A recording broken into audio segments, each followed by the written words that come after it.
Hello, friends. Welcome back to Stylist Soul Tribe Conversations. I am so excited today. I am joined by Jodie Brown. Jodie is a second generation stylist turned brand strategist and founder of a line creative company.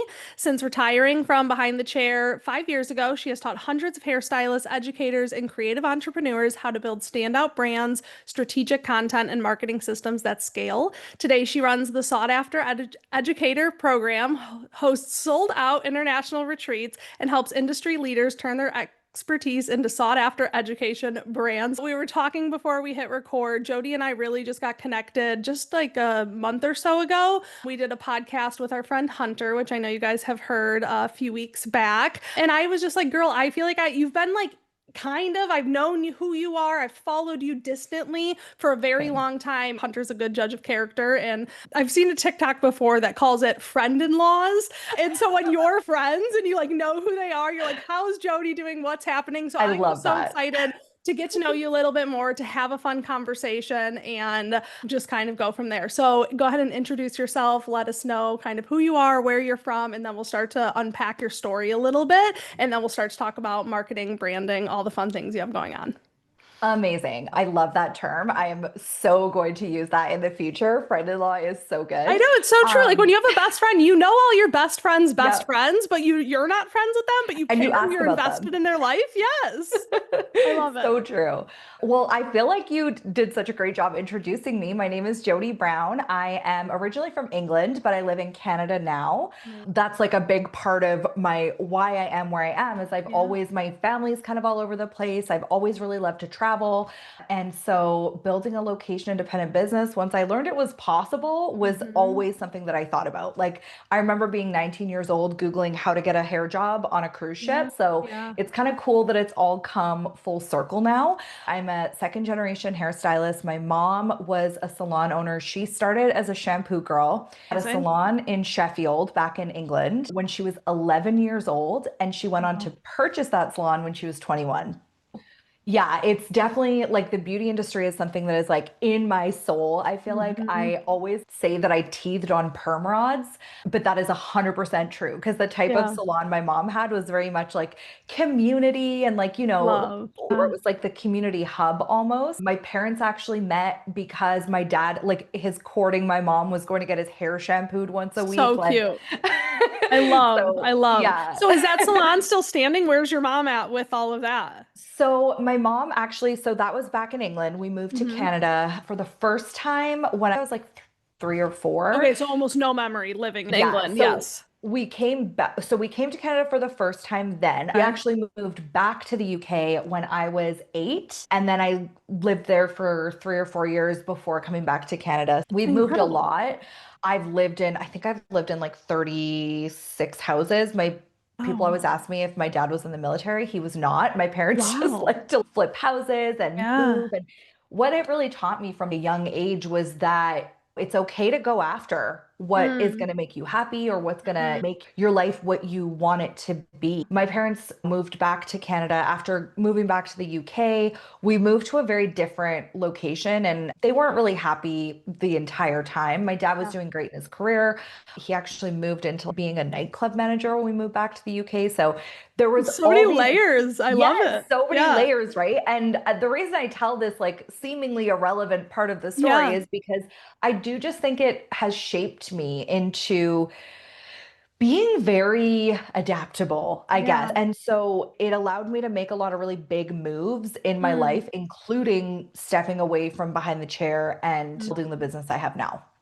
Absolutely. Adaptable is such a good word. And I feel like as a parent, I'm glad to hear you say that because we have actually bounced a lot. My son hasn't experienced as much of it. There's only a Yeah, 3 year age gap, but before my son was born, my yeah, husband and I would bounce for his work. Skylar has lived in like I think like 9 different houses, 4 different yeah, states. We have bounced yeah. a ton. And I can tell she's 12 years old right now. I can tell she's already very adaptable, but I feel like Mhm. there's this like narrative, and there's some truth to it. There's something about being grounded of this like Yeah. stability and how kids need stability. But I love to Mhm. hear your take on that and that you feel like that's shaped you to be adaptable and that you like look back and like honor and appreciate that your Yeah. parents kind of went for it and did the things and didn't let like comfort or fear or what they know and what they're Yeah. used to kind of keep them stuck. Yeah.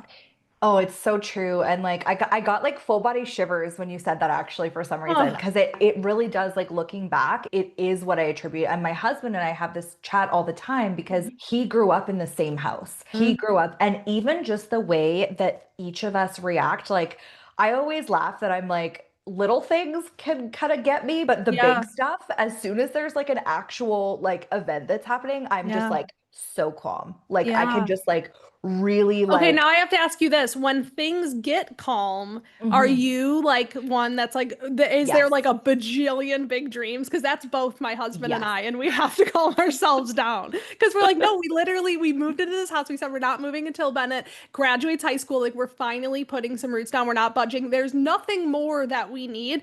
Yeah. We've been here a year. We're already talking about it again. We're not going to. I don't think we're going to. But like, do you crave not chaos? I don't like that word, but just stimulation.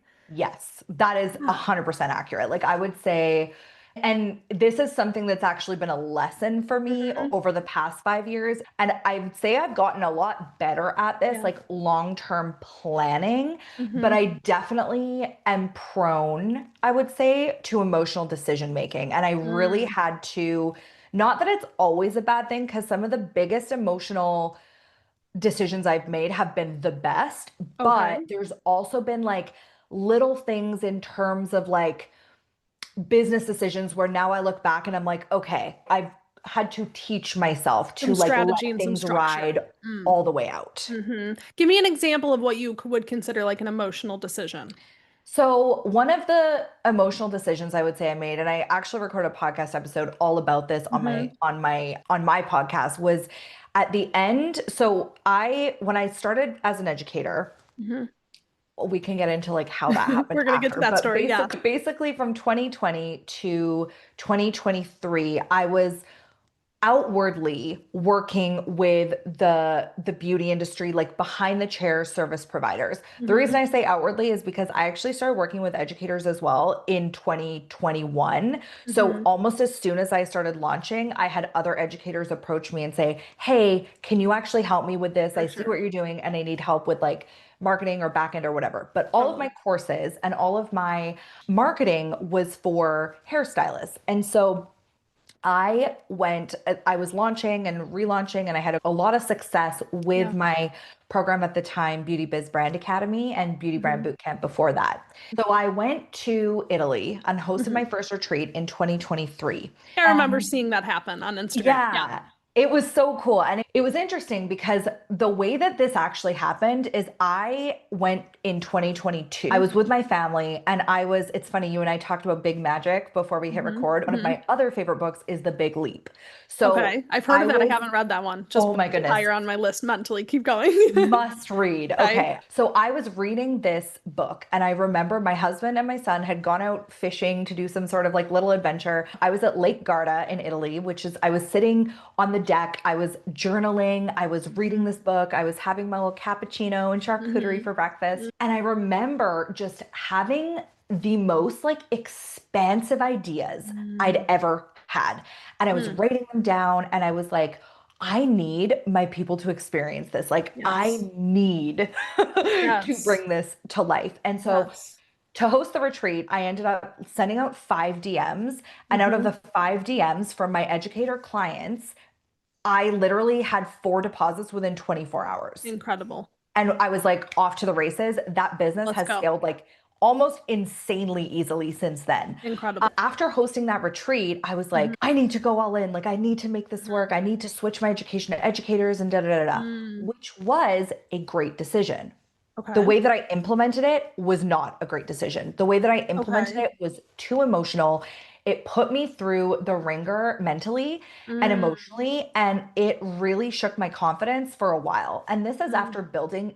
this is coming off of like my most successful year in business beyond what I could have imagined when I Mm. started, right? Mm. The decision that I made was to discontinue all of my education for hairstylists Mm. right then without giving myself an opportunity to build on To anything think about it from in, a business perspective, how can we keep some of these things afloat? Even if yes, energetically we pour into yes. what emotionally we're feeling pulled to, it doesn't mean we have to scrap everything. And what I would have done in hindsight, looking Yeah. back, which I always tell my clients, because I'm like, I'm adaptable. I will get in there. I Yeah. will, go through the fire and figure it out and then share hmm afterwards kind of thing. hmm And so that has always been my style. I'm a projector, Okay, very I'm a much. manifesting generator, but I don't follow it super duper close. Okay, yes. Yeah. Okay. So it's kind of like a teach what you know is like one of Okay. the things that I've learned Okay. through it is like that's kind of my design. hmm Teach what you've lived kind of thing, actually, rather. And hmm so I, in hindsight, would have continued the program for 6 months while allowing myself to, in the back end, because the program,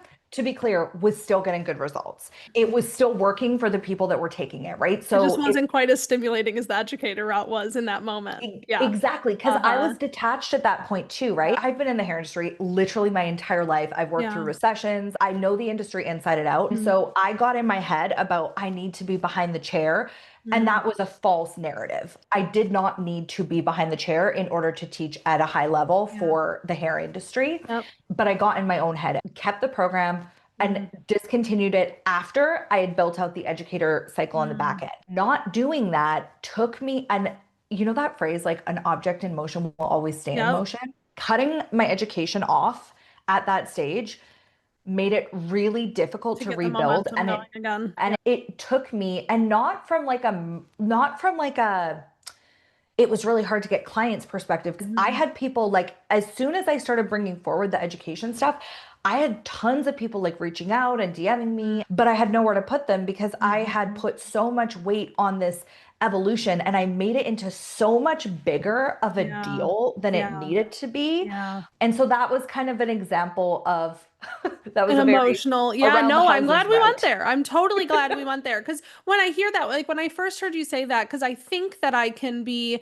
I don't know, I think I'm fairly balanced from emotion and then like strategy, very feminine and masculine energy. I think I balance, like I get people give me that feedback often that the way that I balance the two of those. But a lot of the times when I hear emotion, for me personally, I almost feel intuition.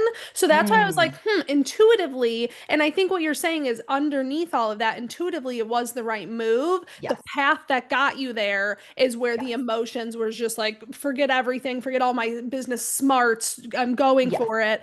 My intuition is pulling me to it. yeah. Where now, with this experience that you've had and the wisdom that you've gained, and how I'm sure you're sharing with people now because you're a Yeah. projector, is like there is a way to still follow intuition, but balance that with strategy.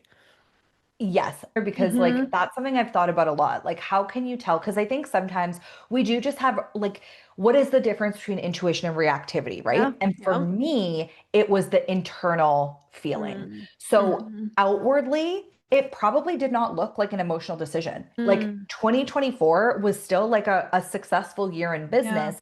I had, my agency side, I was still working with my Mm. clients. None of the skill or none of the like outward stuff, like it wasn't like I was, an emotional wreck and it was affecting my client Yeah. relationships and all of that kind of stuff. I think it's important to distinguish that. It was Yeah. very much the internal process and Mm. how it felt. And it Mm. felt really difficult and harder than it needed to be because of Mm. the way that I had gone about it. Whereas if I would have given myself, and there was also all this talk about, evolution and all of these things, which I am pro evolution, I'm pro And making going all aligned. in, Yeah, jump and the net will appear, and that kind of totally. vibe. Yeah. And I believe in that. And that has been what has been really successful for me. But Yeah. I think there's also a phase where you get to a level in business where you have a lot more to lose and Lose. not just financially, but also like in your Heart and identity. soul. Yeah. Yes. And Yeah. so that's kind of an example, but it did end up, it took, if I would have approached it differently, the outcome would have been the same. The process could have been way more nervous system friendly. Yes, absolutely. I think I'm so glad we touched on this. I know it was a random, this is how I do. I start with a story and then I interrupt and we go in so many different Love tangents. So that. I'm so glad we went there. I fully believe that somebody listening to this needed to hear that exact message right now. So let's Yeah. rewind back a little bit from Canada to England, UK, kind of bouncing around. That's made you who you are. Tell me about when you got into the industry. Obviously, your mom, you had that background. Did you know, like, as a kid that you wanted to do that, or did you almost reject it because it was so close to you? When did you decide, and how did that journey take off? Ooh, love this question. So when I was a kid, I was kind of like in between, like I had a lot of different things. And I Mhm. feel like I've always from a very young age, I feel like wanted to like find myself, for Mm, lack of a better word. mhm. If someone's like, what word describes you? I would say I am a creative. Like Love. I am an artist, like Mhm. core of who I am. So Love. that is very much something that I've always wanted to like find. And then also, like, I've always been really into learning and like school, and Mhm. I have a bunch of weird niche interests. Like, I Love. wasn't good at high school because I was too busy doing other things, but like, Yeah. I've always like had this thirst for knowledge and Okay. learning. I'm sorry, I have to interrupt. Give me a couple of weird special interests I need to know now. Oh my God. Okay. So one of them is Yeah. like history, but very Okay. specific historical eras, like the Okay. Renaissance, like Okay. Renaissance era Florence and like Love. the Medici family, the Incredible. War of the Roses. So it's very much like historical things, Okay. fantasy Okay. books and Uh-huh. worlds, like Yep. to the point where I'm like, I can tell you like the lore of Yes. Like Westeros. you can, yes, you deep, Yes, deep, deep dive. Okay, keep going. that kind of stuff. Yeah. So when I decided that I wanted to become a hairstylist, Hmm. was kind of like in between. I was like, I want to be like a lawyer, or I want to be Hmm. like a singer, or like I want to do all of these different things. Yeah. And then in high school, there was actually a cosmetology program. Yep. One of the things that was really cool for me is I Hmm. watched my mom, and she made insanely great money working Love. part-time when I Love was in that. school, even Yeah. as a commission stylist. Like she was over the salon owner thing Hmm. by the time I was a teenager. And then also I had this opportunity where I could get a ton of high school credits. Like I would say Yeah. I got half of my high school credits from Yeah. cosmetology. Yeah. So going through that, I started doing it and I was really good at it. And I just kind of knew in probably grade 10 that that was what I was going to do. So I'm like an October baby. So I Mhm. graduated high school when I was 17 Okay. and I was in hair school when I turned 18. So Love. like, which is legal age in the Yep. in Canada. And so I was already done high school, or sorry, Incredible. hair school by the time I was 18 because I did an Love. apprenticeship route and I was making like really great money behind the chair Way by the more time money I was than all the other 19. high school graduates who got done with And school. by the time that my friends had finished their college degrees, I was already making 50 to 80% more than them after Incredible. graduating university. It was something that I realized I'm kind of you may have gotten this from this Hmm. interview. I'm Yeah. very much creative and I like to have control over my Mm. own life. Like that's Yep. really my biggest motivator. And I felt like the hair industry gave me that. And it was a way to Yeah. monetize my art. Love. So you never went any other route. You did it from high school and you're like, I'm just gonna stick with this. It, till I didn't stick with it. But yes, Okay. initially when Okay. I was first in the industry, I always really wanted to be in the beauty industry. Love. And even now, like I'm adjacent to the beauty. Well, no, I am in the beauty industry. I You empower absolutely are. educators Yeah. who Yeah. empower stylists and other creatives. Absolutely. And so it's just like different ways to support it. But I've done a Yeah. stint in sales at a distributor, which again, looking back, was because I wanted to travel. Even though Yeah. I was traveling to like Banff and Jasper and like, Yeah. these other places, that was the You motivator. were still tied to your regular clientele, and that's how the money came in for a long time. Yes. So, what was your position? Like, were you in a salon? Were you in a studio? Did you ever own a salon? What was that position? And then when did this, I'm going to call it your big magic, when did you Yeah. decide to shift away from behind the chair? Okay. So, how in depth do you want the story? I mean, how far in? We started at time. We were 20 minutes in. So Okay. give me a version. I want Okay. all of it, but being mindful of the podcast. Give me the important Okay. stuff. So the hair industry, I've done it all. Mm-hmm. Started in commission salons. I moved a lot. And I was, because I was, I guess I was very much a seeker back in the Yeah. day. And so I moved a lot. I worked at commission salons.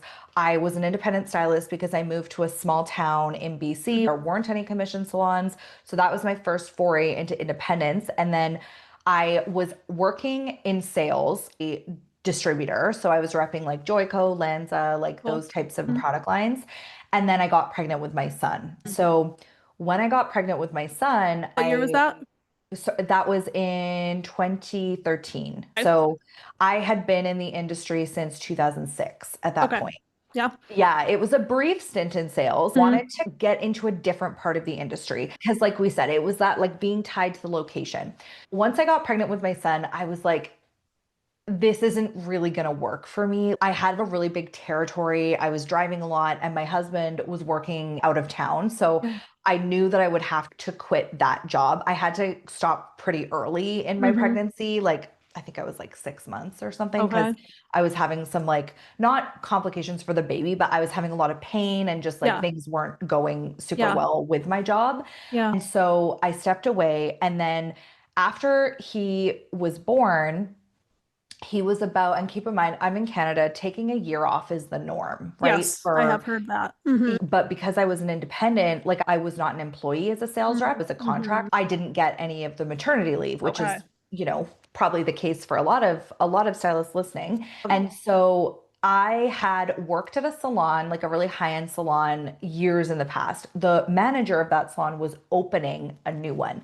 So Mm. she messaged me and was like, "Hey, I don't know if you're planning on coming back to the industry. Like I know you just had a baby, but if you would be interested, I would love to hire you. Like, I would love for you to come and work at the salon." So I tried to go back when he was 5 months old. Childcare was a nightmare, just Mm. did not work out. So Yeah. then I took a little bit of extra time off. And then I did end up going back to that salon. This is kind of where it gets interesting. Yeah. I grew up in the era of like, you got your clients from, staying at a really great salon for a long time. Hmm. Marketing was not a thing that Mm. stylists had to think about when I got into the industry. That Yeah. was the salon owner's problem. Or, it was like very much a grassroots thing. And Yeah. so when I went back to the salon, I was living out of town, so I had a 35-minute commute. Mm. B, this is a brand new salon in a brand new area that was still Mm. literally under construction. And so there was no reputation, no Yeah. walk in traffic, no nothing. Yeah. Three, I had a childcare bill for the first time in my Hmm. career. Yeah. So you So had to I get was like, creative. Yeah. yeah, I was like, Hmm. man. So I started listening to marketing podcasts. Yeah. Like, there wasn't even, this was in 2015 or Yeah. late 2015, maybe 2016. So there was no hairdresser podcast. Like, For I sure. looked and the first Yeah. one came out like 2 years after Yeah. that. So I Yeah. was listening to things like the Gold Digger podcast, Online Marketing Made Easy, things that were outside of the hair industry, but Yeah. I was able to take those concepts and apply them. I chose Mm. Instagram as my method, and I was able to build and grow a clientele really quickly. The more intentional I got, the more this was also kind of when balayage was becoming, it was like the new thing, which was, it's so wild to think, It's like, wait, it's right? not anymore. That was 10 years ago. It is crazy. And now that you think of it, like, can you even imagine something new coming out with the same magnitude and the same shift that the industry had? It was like the rise of social media and technology. I mean, it was an Yes. era. It was an era for sure. Long story short, that salon ended up being the worst employment experience I've ever Mm. had in my life. Wow. Like, it was Real a bad. gong show. And I Mm. drove past it not that long after. It was literally getting repoed. Like, everything that could have gone wrong in terms of Mm. like the responsibility, like Yeah. of like it was beautiful, but it was like, I don't know if I'm going to get my paycheck next week. And Yeah. so I was like, this is not going to work. I need to figure out a different path. And so I ended up moving to a different salon. This is the first time I'd ever moved in the same city, and Mm. also with the advent of social media. And like, Mhm. I think I lost one client in the move, Incredible. which is unheard of, Yeah. especially for any hairstylist who came up before the 2010s. I feel like you'll Yeah. understand like what But a that's when like the branding really solidified to you. yes, Oh, these people are here for me and we will yes, go to the end of the earth together. They are invested in my life. They are, I mean, yes, it really was a time where the people who got on board and shared their story, yep, it's hard to get the following that attached these days yep. because there's so much out there now. 100%. And like, I had just to make this very, very like clear, when that happened, I had like 900 followers on Instagram. Yeah. Like, it was not a, Yeah. like, I think when you hear that story, you're like, oh, like you must have had this huge loyal No, following. but Not actually, at like all. 200 of those were your actual clients that paid you regularly. Yes. Yeah. So that's Yes. huge. 100%. And so when I moved, I became an independent stylist. And so Mhm. actually I was at the salon for probably like because I still had a lot of fear. And also like in the background, my husband Mhm. and I were going through like a secondary infertility journey. Mm. And I mean, so that is huge. Yeah. and like with it being Canada and with the fact Mm. that I was like, I really want to get maternity leave next time because Mhm. it was really stressful. Like, and Yeah. I can only imagine like there's a lot of countries that don't have Mm. leave at all. Yeah. And so Yeah. that was something that was kind of on my mind. I was like, had a lot of fear Yeah. around going independent It because was of that. helping dictate your Exactly. decisions at that time. Yeah. Exactly. So then I went over and I became a commission stylist at this other salon, but it very much was like the agreement was like you're a commission stylist, but you've got all the Yeah. flexibility that you need essentially. Yeah. Everyone else is a chair renter. It was a great arrangement for the salon owner because I brought Amazing. all my own clients. Hmm. And that was all And profit for her. Yeah. exactly. And it worked out really, really well until it didn't, until she started hiring other commission stylists, which was totally fair in the sense Hmm. that I get having to have the same standards for everyone, Yeah. but it no longer worked for me. And so, because Sure. again, my husband works out of town, flexibility was mandatory for me with a child Hmm. and where I lived at the time. And so I ended up going independent then. And Okay. so, then that was when I really started to like experience the beauty of building your brand on Mm-hmm. social Yeah. because I was able to like attract clients and I started for the first time having clients who were coming in like I'd kind of cracked the code at that point and it Hmm. wasn't just posting hair photos which worked in 2015. It Yeah. was like building your brand and Yes. doing so really intentionally. Mm. And I started having clients that were driving an hour or more to come see me, Yeah. who were not questioning the pricing, who were really just like bought and sold on what I did. I Yeah. remember the first time I saw a like inspo photo from my own Instagram, and I was Hmm. like, Wow, I ah, made like, it. so that was kind of my journey through the hair world. By the time I stepped away, I had been working as a hairstylist for 15 or 16 years. I started working in a salon as a receptionist when I was like 15, and I was Yeah. done hair school by the time I was like 17. Well, and even like you said, even I'm sure saying 15 to 16 years doesn't even feel right either because you grew up in the salon. What was the pull when you decided, okay, I love this. I obviously see the Mhm. power of this. When did you want to start sharing that? And was it travel? What was the main thing that really made you no longer want to continue to scale that business and go a different Yeah. direction?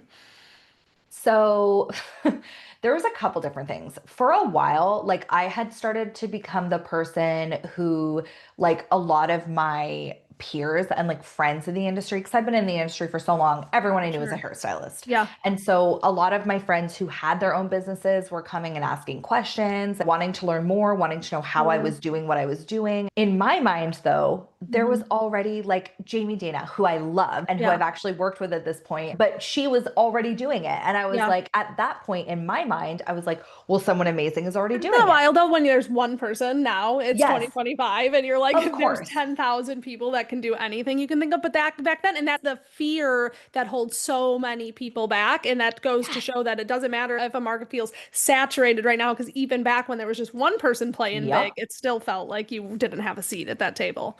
100%. And Yeah. that is like, that's the reason that I share that part is because Mm. it's like, it's that was the thing, like just Mm. one person who I Yeah. looked up to That you doing it didn't want to step on already, their toes or yeah, yeah. Yeah. that was enough, right? Mm, And like since then, we've literally had conversations where I love. told her that, and she was like, "Oh my God." And lots Yeah. of my students have learned from her. It's so funny now and seems so silly, But it's like the so block. real. That's so Yes, real. And even those things will 100%. still creep up a tiny little bit. What ended up happening is I was going through a secondary infertility journey. Mm, Anyone who's ever dealt with infertility or any sort of issues like that, it was very all consuming. Like yeah. my mental state was very fragile, It very, really very fragile. pulls your whole entire identity. Like it really becomes your identity. It's hard for it not Yeah. to. Yeah. A Yeah. 100%. And it was like very much like depression, Mm, like extreme depression. And mm, it really was a difficult time. So yeah, it was a very difficult time. So I remember this specific moment, like speaking of, big magic, and I know we both mm-hmm. kind of, have believe in Yeah. and share this kind of thing. And I feel like there's several moments that came together. One of them was when I remember just like having the hardest time. My husband had gotten laid off. I was not seeing any of my friends because I was really depressed. I tend to like cocoon into Mm, myself. And I mm-hmm. remember being on the phone. I had just gone to bar class or something. So I was Mm, like trying so hard. I was like trying to pull myself out of this. yeah. So I went to an exercise class and I remember I got to my car and I just started crying. I called my dad and I was like, everything feels so hard. And I just don't know how I can continue. Like everything is just so hard. Everything Mm-hmm. feels hard. And anyone who's ever dealt with depression, it doesn't always make sense for Yeah. the situation you're in. It's like feels so much heavier and more difficult and harder. After I hung up the phone, I opened my Instagram and I had a message from an educator who Mm, lives about 3 hours from me. She went on to become amazing. my first coach. She sent me a message and she was like, "Hey, I'm hosting a class in Edmonton and there are a couple spots left. If you want to come, let me know. I would love to have you. Mm, I'd love to meet you in person." The reason I say that I wasn't seeing any of my friends is like my initial reaction to this was absolutely not. I do yeah. not want to be in a room full of strangers. I do not want to Yeah. meet anyone. There's Mm, no chance I'm doing this. And then I just had this like little pull inside me that was like, before I even thought about it, I was like, yeah, of course, I would love to come. yeah. Well, And especially in that so, moment, having just broke down to your dad to like, yes, I mean, you're when you're at rock bottom, like where yeah, can we go but up? So to get that message at that exact time, I it, believe it in that shit. Yeah. it felt serendipitous. It really Mm-hmm. did. And so I go to this class, and this was in February of 2020. I went to this class, and it was about business and balayage. Incredible class. Everything was great. At the end of it, there was a Q&A portion, Mm-hmm. and a large percentage of the questions were about social media. And the first time someone asked a question, the educator's like, "I don't really teach that because her whole thing is growing without social." And so this stylist and all of these stylists were like salon owners, very successful. No one was a Mm-hmm. beginner. Like it was very much like they were doing great things anyway. Yeah. And as soon as this person asked the first question about social, it felt like a slow motion moment where I was like Mm, out of myself and I was watching everyone. And as soon as she said it, all of these other stylists were like, "Oh my God, I hate this. Like, it's such a burden. I hate that mm, we have to do this. It's not working." mm. And that was the moment that I You're like realized loud and clear. even though there are people who are doing this, it doesn't mean that everyone is getting the support that they need. And that means there's a space for me Yes. to make a difference. In an industry Yes. I love, I'd fallen more in love with the marketing and the business side than the hair side a Mm, year or more before this point. yep. And then when the world shut down 2 weeks later, I was You have like, nothing but time. this is my opportunity. So Mm. I did something that I wouldn't necessarily recommend. And I contacted the owner of the salon and I was like, "Listen, I'm not coming back. I'm going to be terminating my chair rental," and just paid out whatever the lease was. And Wow. I contacted all my clients and let them know, referred them to other people. And I just Wow. decided to go all in. I registered for a social media management course. I invested Wow. $5,000 in a mastermind before I made any money.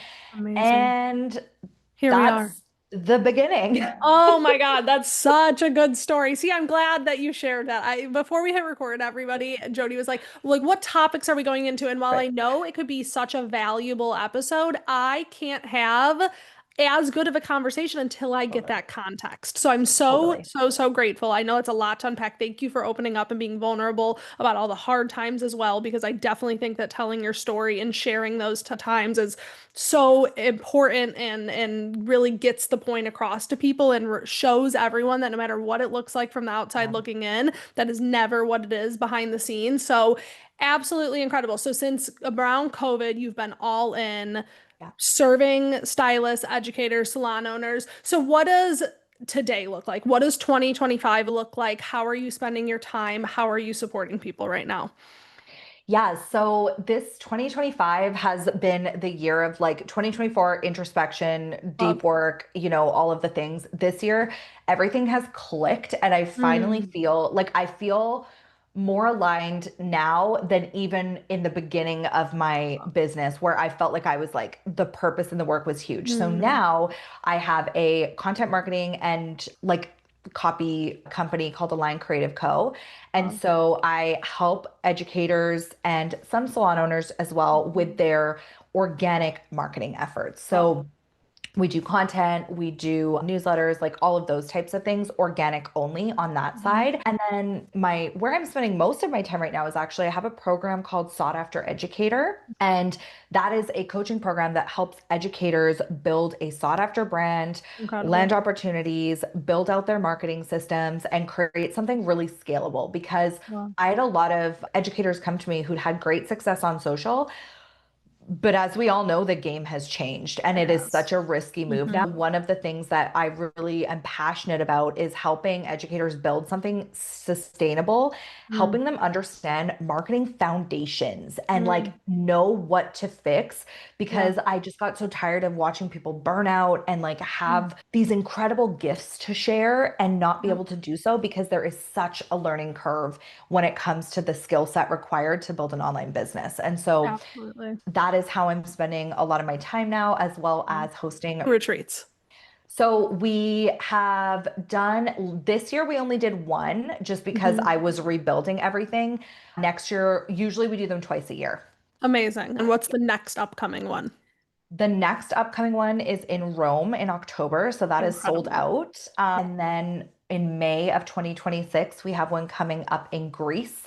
And Amazing. there's two spots left on that one. Amazing. Love, love, love. How cool. And I got chills when you said it finally feels like it clicked. And I love how you compared it to when your business was booming. Because I actually am in a pretty similar stage right now where it's like, I'd been intuitively following this for so long. I've been putting one step in front of the other. I felt aligned all the while. And Yeah. on even on paper, we've been trending upward all the Yeah. while, but you hit a point where you're just like, ooh, I finally kind of found this groove. This is working. Yes. This is working well. Similar to that feeling of like, I remember behind the chair of like, ooh, I got something really going here. It's really flowing. It's not this like, swimming against the current constantly. It's like a Yeah. good flow. So I love to hear that you're in that spot right now. Okay, so we probably should wrap up soon. So what I'd love to just finally wrap up on is I'd love to know in 2025, because like you said, so much has changed, and I agree. Yes. And I feel like a lot of people I feel like we were earlier to the education game. It took a lot of the industry a little bit more time to get fully on board. And what I Yeah. think is that some people are still regurgitating or thinking about what worked not that long ago, but what I Yeah. feel like has definitely shifted. So you're just like pulse on the industry. I'd love to know what you're thinking about just when you think about marketing as a whole in mid 2025, Yeah. where do you feel like energy is best spent? How would you describe it? What's your take?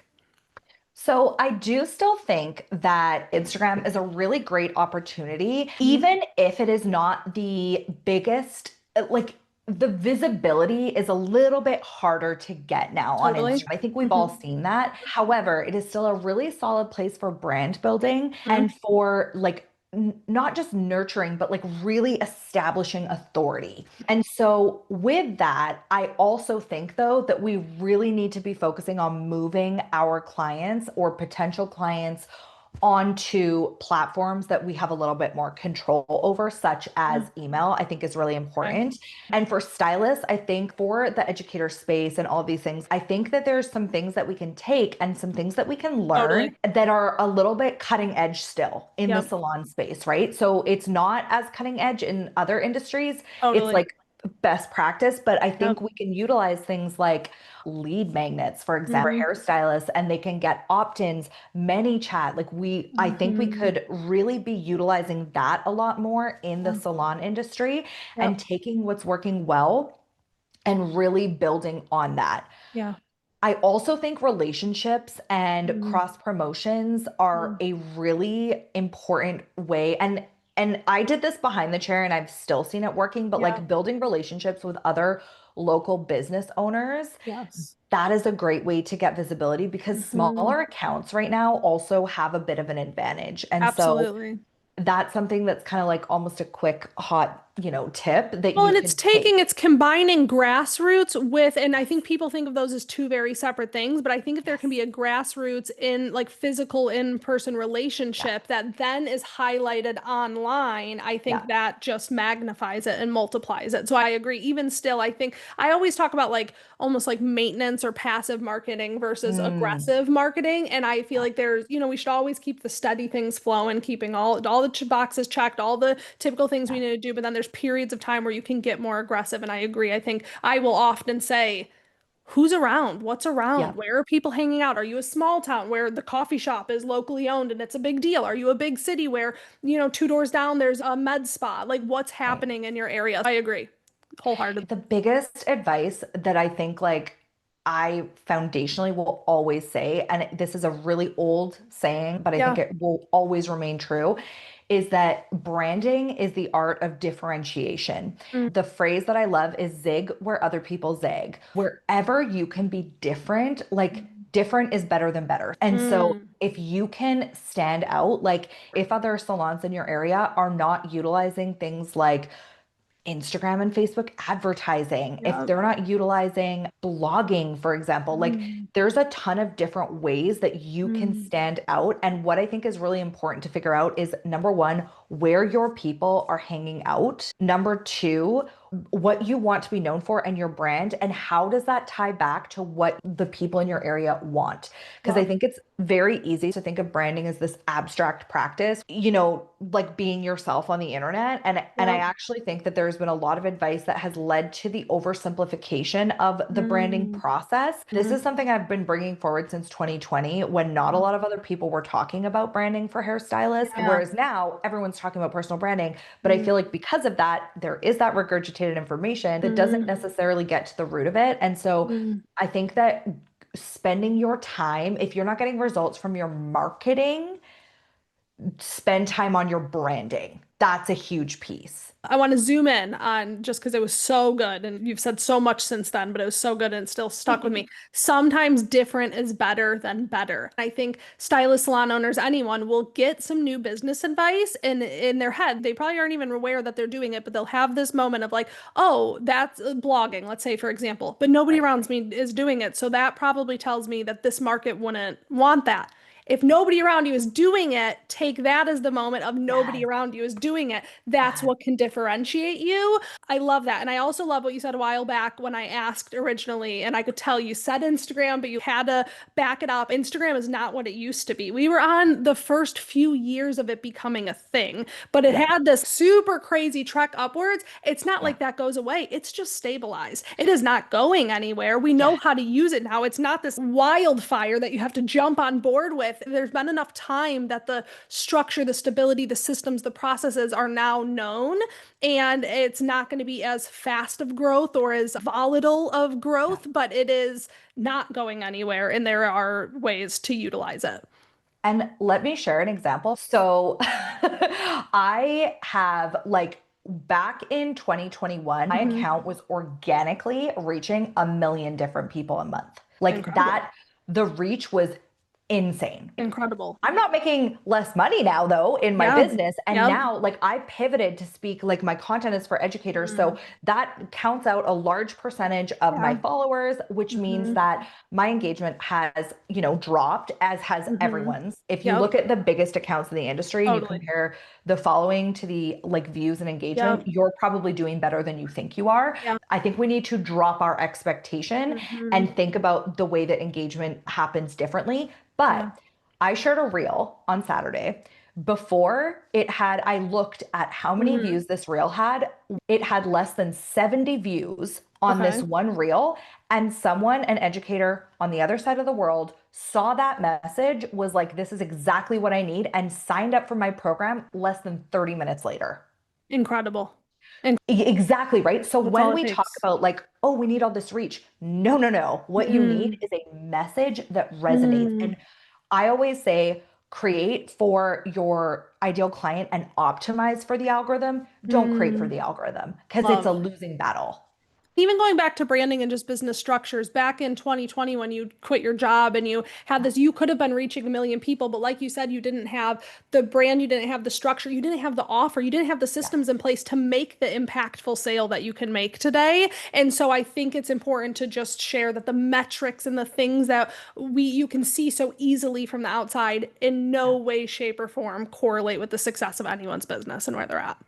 Oh, no, not at all. And Yeah. that's the thing. It's like I think comparison is not only the thief of joy, I feel like it Hmm. is the killer of confidence and Yeah. businesses before they can even get off the ground. Because if Amen. you are looking at Hmm. everyone else's engagement and you're looking at influencers and you're looking at, the people who are selling like $7 products or whatever, as a stylist, you need to build a lot more trust than that. Like, the amount of trust built to purchase like a $7 Instagram course, like I'm thinking of like a specific, like really big Instagram educator who has some really great things to say, but still, it's like Yeah. the advice I think for hairstylists doesn't always translate because Mm, people really need to trust you in order to come and sit in your chair. It's a very intimate, personal relationship. relationship. And so I think that it's so much more important to focus on that trust building content. Make Mm, sure that people understand what you do, who you yeah. do it for, and why it matters. How is this going to solve their problem? I think if you can make those three things clear, that's what I say to my educator clients as well. Those are truly the three things that people need to understand when they Yeah. land on your page. And Mm, if you can do that, you are going to be orders of magnitudes ahead of the yeah. rest of the people in your area. So good. What a good episode. I knew it was going to be good, but it was even better than I could have expected. I'm glad we got your story out of the way. I'm glad I know you enough now to call you a friend, Jodie. I'm so grateful that you opened up, that we got to connect. I'm sure we will do more episodes because, like I said, we can dive into the nitty-gritty, but I needed to know like your backstory. I needed to know you on a deeper level. So thank you so much for opening up. We're going to do a couple podcast episodes over on Jodie's couple of podcasts, so we'll do that in the future. So you guys definitely be on the lookout for more. Is there anything you want to plug, Jodie? What can I put in the show notes? How can people get in touch with you after listening to this? So the best place to come hang out with me is on Instagram. Send me a Awesome. DM. I would love to know if anything resonated with you. If you learned anything, if you have any Mm. questions, send me a DM over on Instagram at It's Jodie Brown. And right now, if you want to come hang out in Greece and learn about sales and marketing and building your brand, head to escapetoelevate.com. Amazing. I will link all of that in the show notes. Thank you. Thank you so much, Jodie. Thank you, everybody, for listening. Like I said, everything that you need to know will be down in the show notes, and I will talk to you all next week. Bye. Thank you so much for having me.